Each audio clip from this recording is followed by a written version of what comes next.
been meaning to make this little video for a while, and I'm gonna do my best to keep it in hopefully under an hour, or at least about 15 minutes ish. But this is partially a response to the Primogens video, and partially my own concerns with Werewolf 5th Edition. And like going from his notes, there's a lot of stuff, or at least my notes from his video. There's a lot of stuff that. I'll give him this. He admits that would be heretical for werewolf, but at the same time, there's a lot of stuff that you kind of glossed over. Like, for example, there's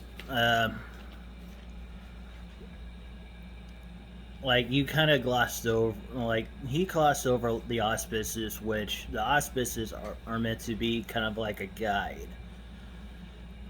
You have a way to do things in the game, but it's not like you're dedicated to it. Like outside of the Arun, all the other ones you basically multitask. He also ignores the breeds. One, it's going to be a part of the concern. One of my concerns.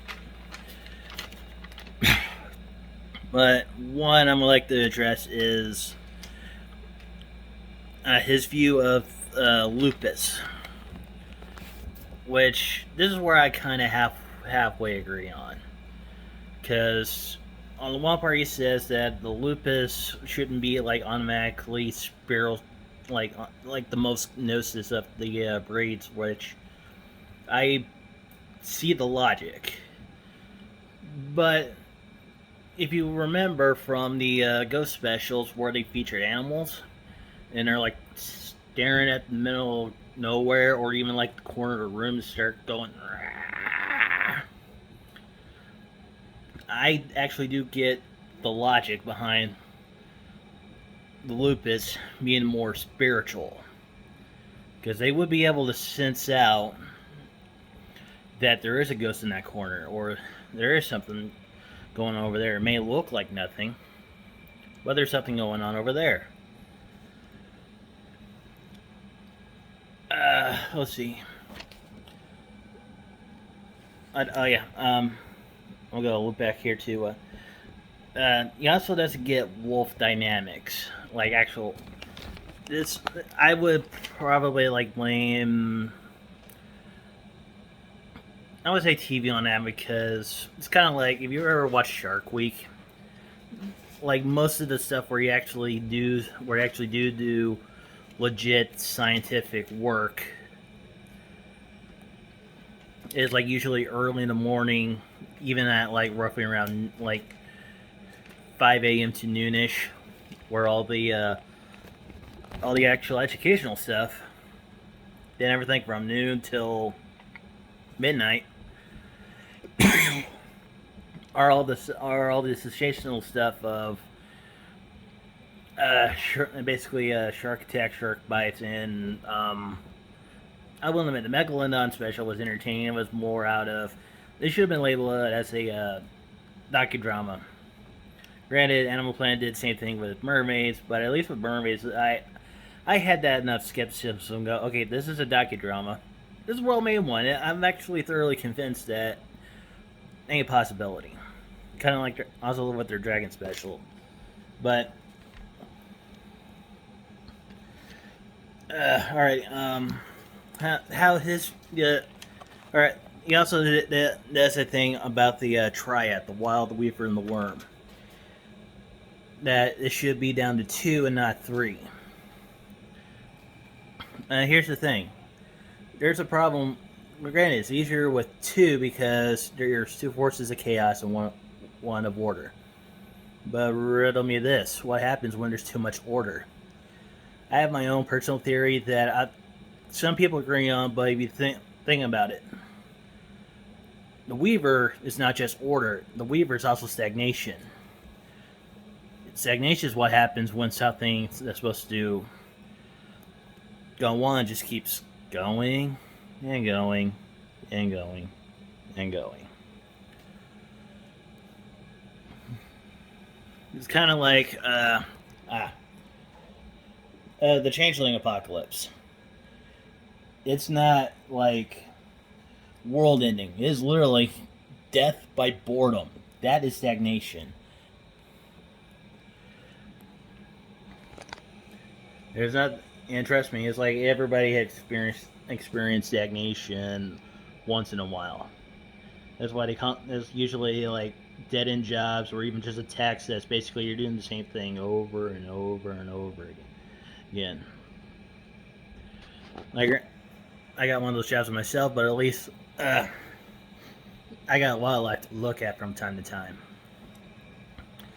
And he also mentions that the wild gets, well, he gets a free pass to the Weaver, but he doesn't consider the dangers of the wild. Granted, this is where I call it the awkward situation. The wild is just as dangerous as the worm. The Weaver is not as dangerous, just more out of, again, insane boredom. But there's a couple things with the wild that you can invoke a lot more danger. One of which is, you consider nature of the wild. It is untapped creation. Basically it will make anything and anything. Like a Muhammad or even a lupus going in might come out with a little bit extra parts, not standard to the chassis on the way out. The other one, it's actually mentioned in the Black Fury, I believe, revised book. But it is a creation of the wild. It is called the metamorphic virus. It literally rewrites the Black Fury from like kind of maybe appearance, not quite sure. I think how I read is more the subtle changes like hair and eyebrow color your eyes, minor tweaks of facial structure. You get your whole DNA get rewritten. You get your very soul rewritten. And there's a danger to that too, because even memories get rewrote. Like a Black Fury exposed to this meets her original family, won't have any idea who her family is originally. And on the flip side, she finds, well, I'll say like 3 random strangers that would be appropriate ages for mom, dad, at least a younger sibling. None of them completely related, but we'll swear upon Gaia that they are her family, and they were crying in a corner somewhere. It's like, because this is a little hostage situation. So, all you had, but there's also a few things of the wild that can be dangerous too, like the Weaver danger, because it might actually go out and kill you. But it's a lot easier just to make sure, like, just grounding into absolute boredom. Here's the hypocritical one that it should be more pro-choice, that you shouldn't be. Then you have a Garu that doesn't want to fight for the guy in the wild. There is. And also leads into another thing that he kind of bashes on. The Book of the Worm. It's called the Black Spiral Dancers for a reason. And it leads up to another thing that he mentioned, that the Garu Nation are very indoctrinating. Well, when you're behind enemy lines, you might want to be careful. But at the same time, the Spiral Dancers are just as indoctrinating per Privagen's definition as Garu Nation. Yes, there are some, you could argue, some questionable methodology, but ultimately, usually the first people who come into contact is going to be like close family, and that's if you're lucky enough to get a close family. Uh, oh yeah, the other thing I need to, because it's basically how he popped up. I'm gonna look back around here to the wolves that like he gets the Hobbit version of the first change, which is basically your animal side literally ripping out, but he doesn't see how frightening and how horrifying being suddenly the smartest animal in the entirety of nature is to a wolf. I believe I got a similar-ish movie somewhere.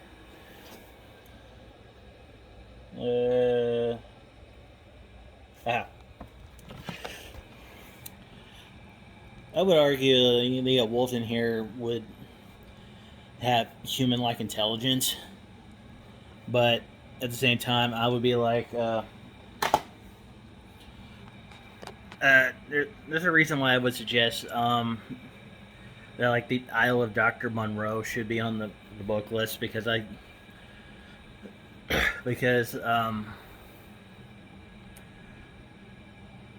Dr. Monroe been is basically either by surgery or genetics or depending on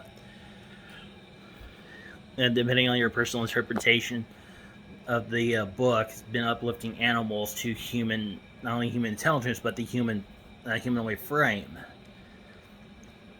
And they don't get it. They, even with the heightened intelligence, they still don't get it. They're more prone to their animalistic instincts. And usually when you act out of fear is when you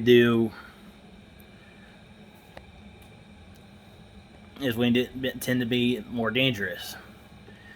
As they say, never fight a animal in a corner.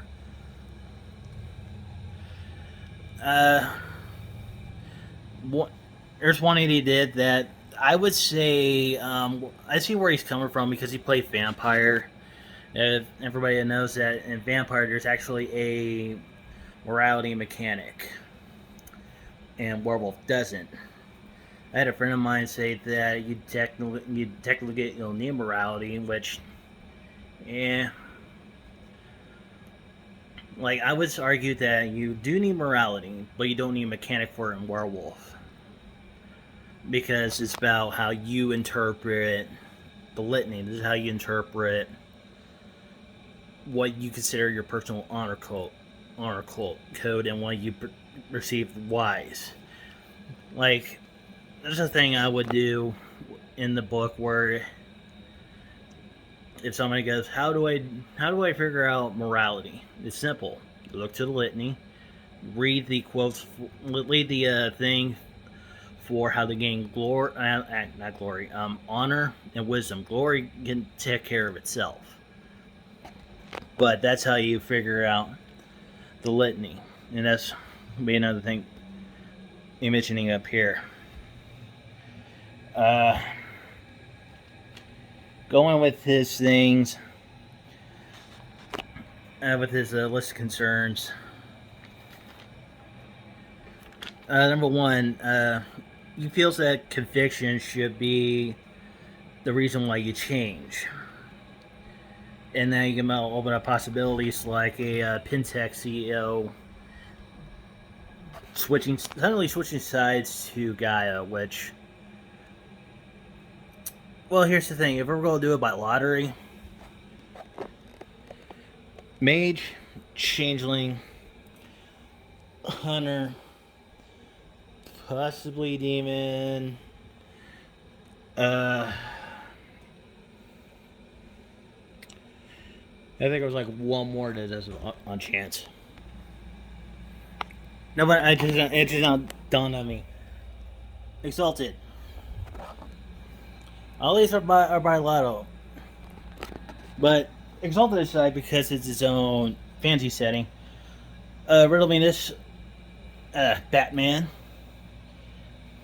If you're doing the first change by conviction, what happens when you go? If you run, to be fair, I would do this on percentile so that werewolf can give me a part of those that are parlato. What happens if on character creation, you roll for your first change, and instead of becoming a werewolf, you become a hunter. Yeah, that would be pretty awkward for a werewolf game to go. Oh crap, we have an imbued hunter, which is part of the reason why I would prefer, me personally, I prefer that Garu are born. Because it's not by lotto, and it's an easier thing to roll. It's like, are you Garu? Or if I can find the book here. Where is Kinfolk? There we go. Or are you Kinfolk? Two is better than, I would say, you could argue two is better than 5-ish stuff.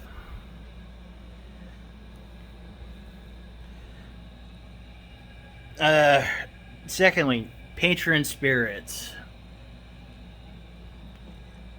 This one's a little bit awkward. How you presented it, that you get a patron spirit.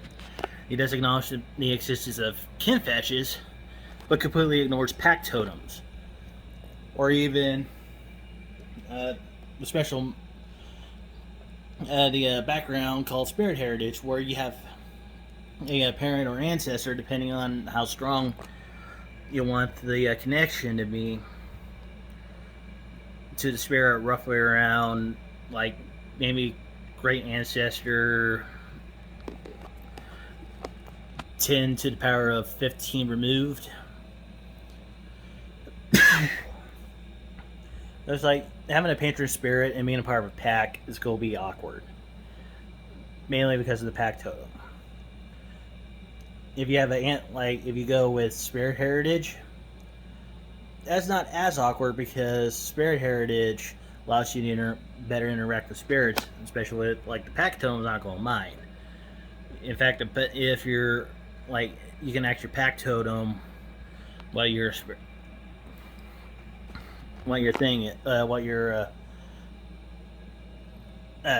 heritage is. What kind of spirit way back in the day you an ancestor decided to go, let's have kids. And personal totems, which is a separate thing from pack totems. There's a reason why they mention that pack totems and having someone with a personal totem, it's kind of an awkward situation. If you join a pack with a personal totem, it's going to be awkward because you can't have the same connection to the pack. That is not just like you're in the same group. It's also a spiritual connection. And you're not part of that connection. You definitely get a lot more gravitas for having a personal totem, because one of the famous bitches in here has Green Dragon as a personal totem, and she's part of a pack, and she's the alpha. Kneel before Zod.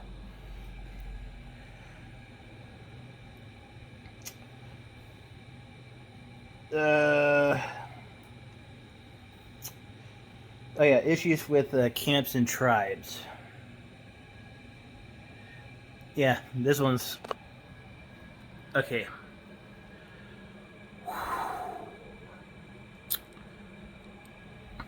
There's such thing as multicultural tribes. Just because they start at one point doesn't mean they have spread out. Good example of this is the Glasswalkers, the Bonars, Children of Gaia. Two of these, the Bonars and the Glasswalkers, don't have an actual home. Technically, Glasswalkers have two in two different regions. Children of Gaia are Sumerian, but as humanity uh, human population grew, so did the Garu, and everybody started spreading out. Those are more city bound, will stick more towards the city, so they'll be more localized. Even tribes like the Genefineris will be more Nordic in stock, but literally anybody and everybody can be a Fenrir. You just gotta remember every day is gonna be an ass beating, and if you don't bring it, you're out. And obviously, if you're a lupus, you're not gonna care anyways. Especially if you're red talent. Alrighty, fourth one, fast travel. I do get it, kinda. Because usually you're thinking of video game logic where you ruins the experience by doing fast travel from one character to another and not have to worry about it. I get that part, but usually if you're using a moon bridge as a fast travel, more than likely you're going to be at that spot for a good while. and also, even gorillas have some sort of organization. It's one thing to just basically go run roughshod and just do whatever the hell you want, but there's a reason why, at least even though plans rarely survive the battlefield, you gotta at least have.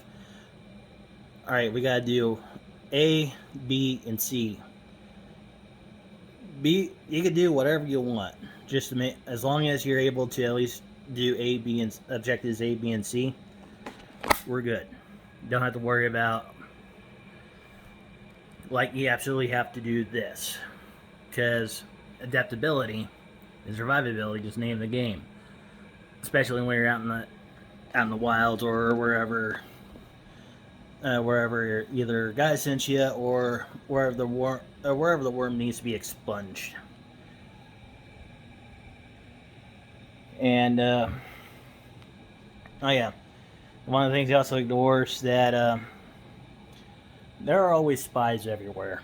Doesn't matter if it's kinfolk, Garu, who's kind of starting to turn Black Spiral,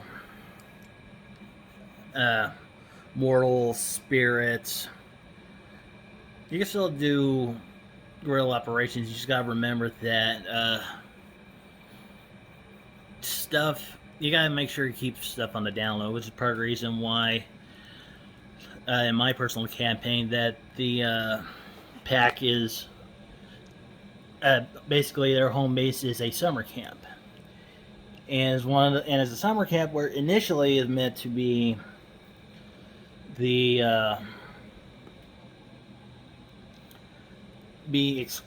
originally it was supposed to be exclusively kinfolk to help basically get a better idea of stuff, and if anybody actually does undergo the first change, you're amongst friends and least amount of damage. Problem: you can't exactly keep track of that. There are going to be the occasional mortal that will wander in. So as a thing that the camp does, which is also the Karen. Well, the Karen's actually in a state park. That the day before the campers show up, they separate the kinfolk from the Garu for one reason. If you don't know which one's kinfolk, you will remember to uphold the veil. So that way, those who are kinfolk can let the tribal elders know that, hey, they're talking about stuff over here, not incognito. So it's a good reminder that you should be able to uphold the veil. And not to mention, whenever shit does go down, it happens to be at another Karen, they need help. It says in the litany, come back the wherever it dwells and whenever it breeds. It's gonna be a while. It will be there for a while, but if you're able to do a fast response to an immediate threat, you're not going to take maybe like a week to get from like the middle of Missouri to freaking Mother Russia on a fast response, because it is fast travel. There are some limitations to it, like going from, like I said, like my rough estimate would be a week from the middle of Missouri to maybe like Kursk, and that's with pit stops. Alrighty. So, what are my concerns with Werewolf 5th Edition? Well, first of all, mainly because I wrote this as part of his thing about the tribes, that if he claims he doesn't want identity politics in the game, why did he say it 3 times? Me personally, I'm thinking, let's do the blood test on Primogen. Because I'm suspicious that if he said it 3 times, more than likely he wants identity politics. So my number one, I'm going to say this once. No identity politics. I'm fine with the environmental. I always treat the environmental politics as surface level, which, as a main theme with every core book I got. That's the beginning. It can go way deeper than just environmental politics.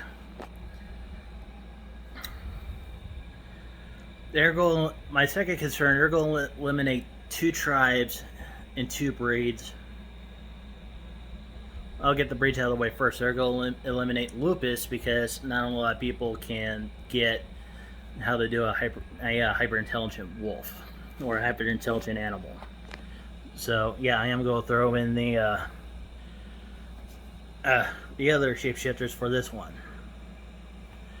and obviously the menace. And trust me, this is why I hate millennial research. We'll do just enough to go, there's a problem, not enough to go, solution. Like, what I know about it is abridged. I will tell you that it's abridged. But these are people who have connections to the actual writers to go, hey, we heard this. We heard a abridged version of what happened, of the solution. Can you further elaborate? And not to mention, this was brought up in the 90s. The solution was found in the 90s, and it was actually agreed upon by the very people who brought up the problem back in the 90s. So do all the goddamn research, damn it. The tribes, me and a few kind of suspect, are going to be eliminated. If I can ever get it. Again, if Fenris, for the reasons you're thinking, and the Red Talons, just for being not human. Guess who's going to get the free pass? The Furies. Who, even I will admit, those who come up with, I heard there's some sexism in the game. And I will go, yeah, there is. The Black Furies are guilty of it. And obviously this day and age, misandry is allowed. So, therein lies the hypocrisy. Why eliminate the Fenris for basically the same reason that the Black Furies are guilty of, but why give the Furies a free pass? And my last concern is that they're going to bland everything down, which is my main complaint with Vampire 5th. There are parts of it I actually like the hunger system. That is actually brilliant. Be able to have a dice pool, and you can up it to be nice as you want. You gotta switch out X amount of normal dice with Y of the hunger dice. That is actually fucking brilliant. all the vampires are literally the same. The only exception, and this is more out of a honorable mention, is the Nosferatu, because it's written in their lore that they are ugly as hell. So they're the only ones that can actually remain kind of unique. Well, you can literally learn any discipline, any ability you want, even if that vampire doesn't normally get it, like the Zombra being necromancers, just for the fact they have shadow magic when they don't do necromancy at all. How would I do 5th edition?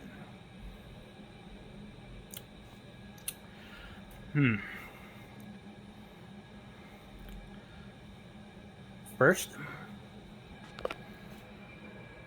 I will go with like one mechanic, one lore, and one help the new guy.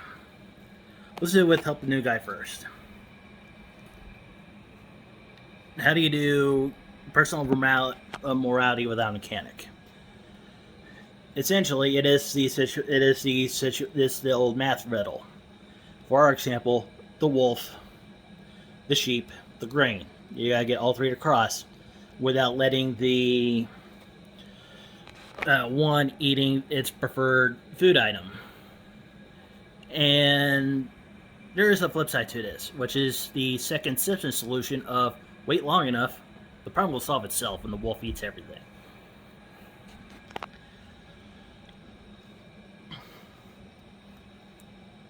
Have a, like I said, have a thing in the book where it's like, take a look at the litany, take a look at the thing to gain honor and wisdom, have some conversations. Don't read. Have some conversations with other players. There's a reason why to that is that where a lot of werewolf lore is basically written as oral history, and each tribe's going to have its own thing. So it will allow you to stew on it to come up with your own thing. What would I do mechanically? I would emphasize balance. There's a reason why. Like I said, it is the wolf, the sheep, and the grain. You're trying to avoid this corruptor worm, but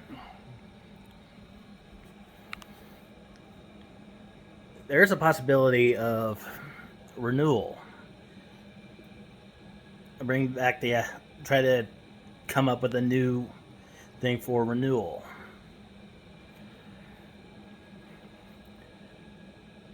Try to figure out a balance not only between the Wild Weaver and the Worm of Renewal, man, the intellect, man, the animal, and man, the spiritual. Because ultimately, if I can grab a copy. If you look to the Wolfman, he is conflicted because he's an animal. He's a human. Technically, he should be above nature, but he's also an animal. He's given into his basal urges, granted not of his own will. But if you figure out how to do Weaver and the Worm, as well as the Wild, find that balance, and you will figure out how to roll. And finally, the lore. One thing I would do, incorporate one thing from Vampire 5th Edition, which I think is actually kind of cool, is that Special Affairs not only actually proved that it's right, but it also now has government funding and stuff. So they know the Garu and the Pharaoh can police themselves. And with the recent news of special ferrets being more armed and more than likely either shoot the first, or if you're lucky, it might actually get a trial. They do what it's pretty much both sides are doing what they can. And here's the Pandora's box. Number one, idiot, aka dumbass. You know who I'm talking about. This is where I do two twisty twists. Kids, everybody, the writers would have him plastered all over the damn place as this maniacal mastermind. Twisty twist number one. Pentex doesn't know who he is. At best, low level accountant. Shocking, I know, but think about it. Yes, I would make him a Pentex exec. However, we are talking about a guy who can't keep a casino and a football league afloat, and that shit pay for itself. Those are businesses that basically sit back and feel your ass grow. And pretty much like any, but again, it's like since the only people know accountants, they basically give them enough money to bail them out for a year, cook the books, call it a day. Then we get to the year of 2015, which is a headache for all of us. And trust me, I'm in the middle of the goddamn goalpost, and I'm tired of everybody screaming in my ear. This is where Twisty Twist 2 kicks in. Everybody, both the Garu and the Vera, and Pentex, don't pay any mind, because this is where the stagnation of the Weaver kicks in. If you were smart enough, you look it up and go, this guy's not qualified. Election happens. It shocks them. We know the Garu and the Pharaoh would be like, what the hell?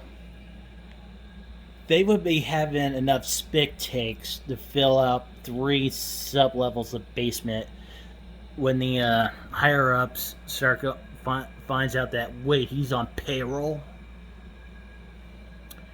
So imagine getting the golden ticket. But there is special affairs. So they gotta walk a tightrope between cashing in the golden ticket of, we can do whatever the hell we want, at least in the United States. And we got a government agency that is basically shoot to kill on anything supernatural. And half our goddamn employees are either Fomori, Black Spiral Dancers, or whatever, etc. supernaturals that happen to be aligned with, let's just burn the planet down faster. That is Twisty Twist number 2. But one guy actually in the comment section for Prime Gen's video said it best. You update the lore to current-ish point. I do say ish because it will, if you do a hard date, technically the future is up for grabs, but at the same time you do ish, it's easier to work with because you know it happened to here. It can go whichever way you want further up year.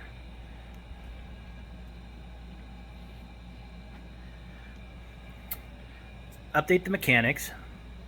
Not a problem there, because there's always tweaks where you can go. We can speed things up, we can further elaborate this. More importantly, update the lore where it respects the fans, and that is the most important thing. We want to make money, and this is this is where I put in my concern number 4. Don't take any suggestions from people who are not werewolf fans. This is where it's like, at least with Primogen, you can go, he's World of Darkness. No, he is vampire. World of Darkness second. He only gets the mythology of werewolf. If I were to do the Bane meme, I was born in it, molded by it. That is my first damn book. Before all of this. Even before that. That's where it started. And ironically, it was from the History Channel. Yeah, he actually did do stuff before Pawn Stars and Ancient Aliens. But, again, that's who the user by the name of Alex. Yes! Yes! Yes! Yes!